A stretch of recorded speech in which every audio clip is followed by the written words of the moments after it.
Very good morning, students. This is Ramesh Kinde from GIS College of Commerce, Varda, and I welcome you all to this class of BCom second semester supplementary English subject. And today I will be discussing the story "A Real Good Smile" by Bill Nocturne. And this particular story is about one particular skill, that is non-verbal communication skills. Okay. So what is this non-verbal?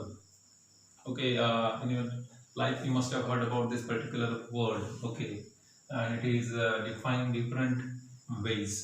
So basically it is about the conversation or the communication or the interaction with other people, not through words, okay, but through body language, your facial expressions, etc. Okay, so through these things, when we make kind of communication with other people, so that is called non-verbal communication, because it is not verbal. Verbal communication includes the words. Okay, we make the communication using the words, but so far as this non-word is concerned, it shows that it is not about the words. Okay, the communication, when the communication is not made with the help of words. So here, what is important? Your body language, your facial expressions, etc. Okay, these two words are important so far as this particular communication skill is concerned, that is non-verbal communication. So this "A Real Good Smile" story reveal you at the end of the story, you will come to know that in our life there is much more importance of many time, right? The importance of what? Non-verbal communication. So we can communicate with people by not using the words also, okay, and it's possible, right? So there are several components. You'll come to know about this. We'll be discussing at length about all these things in detail. So first of all, I give you the information about the author, that is Bill Nocturne, who was born on June 12 in the year 1910, and he died on January 9 in the year 1992. Means about 20 years ago he died. Okay, he passed. He was an Irish.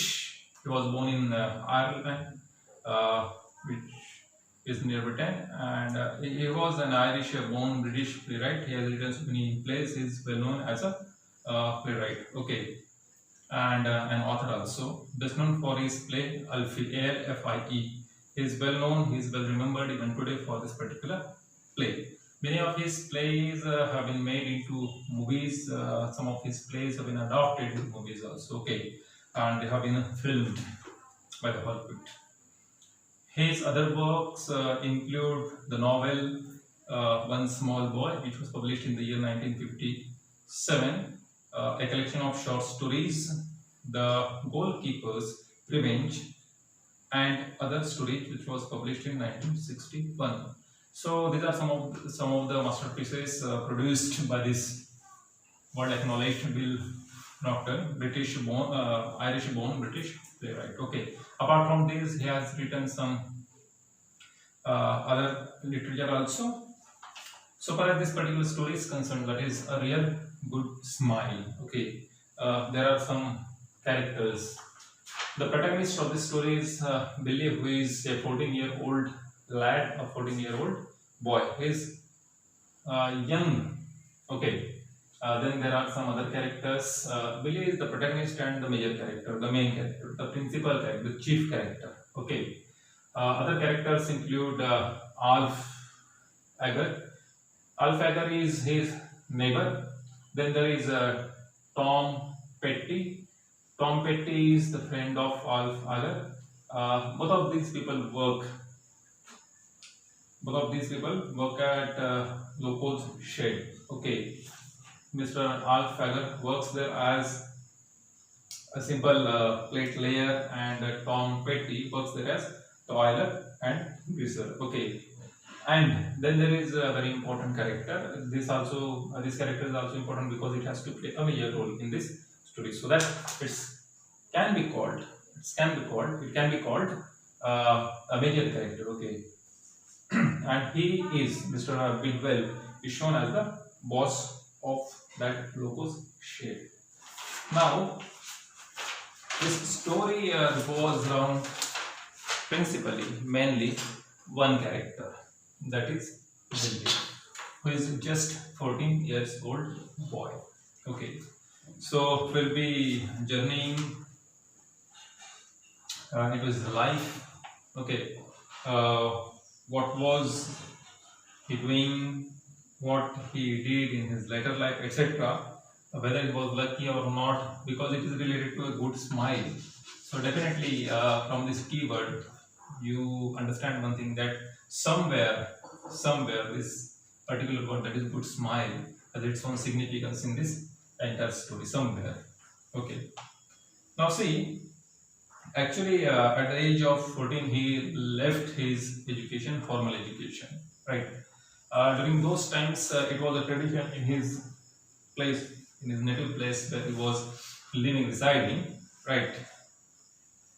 It was the tradition that at the age of, or by the age of 14, most of the students would leave the classes or the schools, and they would always search for the jobs. Okay, so this young boy also, okay, started looking for a good job, but it was not easy to find a good job. Okay, so actually, he wanted to do any kind of job, any kind of job. Okay, those times, at that time, the spinning mills were there, and the vacancies were there actually, but the people working in those spinning mills had no respect which was given to the people who were working in the loco sheds. Okay, and that's why, because of that, his parents, Billy's parents, had a desire. They wanted their lad, their son, to go and work as an apprentice in the locomotive shed. Okay, so now see, you find here the confrontation of the boy and his parents. Okay, they are standing against each other. Actually, he wanted to start his career simply at any mill, but his parents had somewhat different plans for him. Actually, his parents were right, so far as my understanding of this story is concerned, because they wanted to give him a good, a bright future. Okay, and as there was huge respect given to the people working at the locomotive shed, they wanted to send their kid Billy to that particular place as a worker. Okay, but it was not easy to get a job there. A tough competition was there. Actually, the vacancies were not there. Okay, most of the people were willing to work there, and that's why most of the seats were already occupied, and there was hardly any vacancy. Of course, there was vacancy, but they had to face Mr. Bidwell, who was the boss of the locomotive shed, that particular shed which was there in that locality. Okay, and Mr. Bidwell was very, he was not, so he's a man to get convinced, and that's why many of even the workers would get frightened of Mr. Bidwell because of his nature. Okay, he was not easily inclined person, right? So Mr. Sorry, Billy, a 14-year-old lad says about when his parents told him that he would be sent there. If I got the job, I would start as a dirt viper. Actually, it was not somewhat comfortable job to work at the shed also. Okay, he was not going to get a big position there. He would have to start there just as a simple or just a common worker. Okay, so he says, because he's also the narrator. Okay, and this story is narrated by using what, first person narration. Okay, so if I got a job, I would start as a dirt viper. So this would be his first position or the post if he joined that particular locomotive shed. Dirt viper, to just clean the offices and other things, right? Then in a few years, I would become a greaser.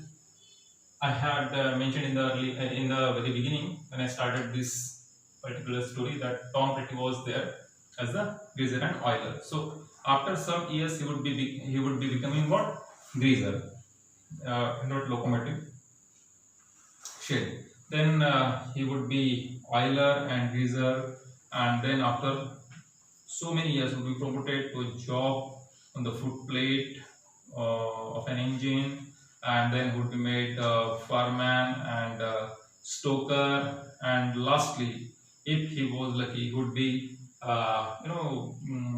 becoming engine driver by the age of 50. So this would be happening in his life if he had joined that shed, locomotive shed. So did he really join the shed? Was he selected? Was he rejected? Did Mr. Bidwell listen to him? Whether he took the interview of this Billy? We will discuss about all these things in the next video. So for now, we stop here.